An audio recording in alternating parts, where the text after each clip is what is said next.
husband ko.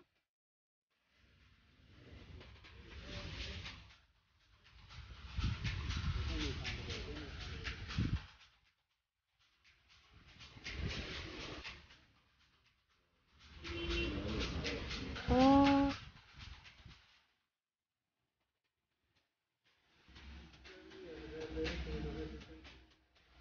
So ngayon, ang araw ng schedule ng husband ko.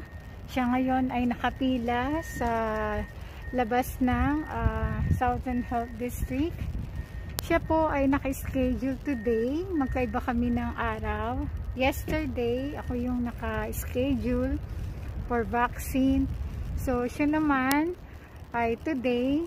So, magkaiba kami ng lugar.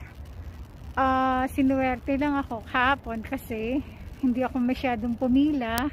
Pag punta ko doon, madali akong nakakuha ng first dose vaccine. Pero dito sa bandang Sahara, ang pila ay napakahaba. Talagang pipila ka at talagang hihintayin mo yung time mo. So mas maganda kapag magpapa-schedule kayo online kung tiga dito kayo sa Las Vegas. Mas maganda sa isang place na kung saan ay madali kayong mabibigyan ng COVID vaccine. So yun yung sa lugar na pinagkuhanan ko. At iba-iba kasi yung lugar ng place kung saan ka pwedeng magpa-vaccine. Kasi pag nagpa-vaccine ka, pupunta ka online, mag-online ka, and then magpa-schedule ka.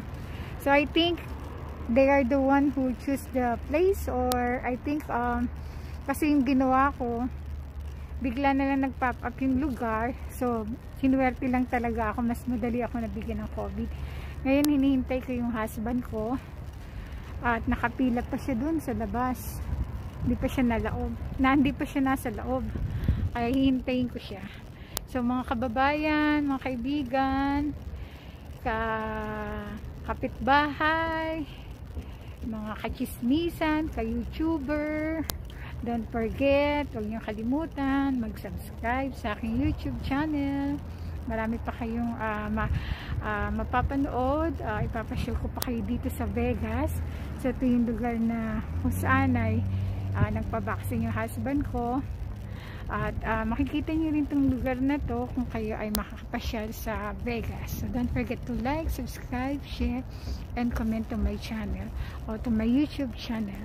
God bless us all, mga kababayan.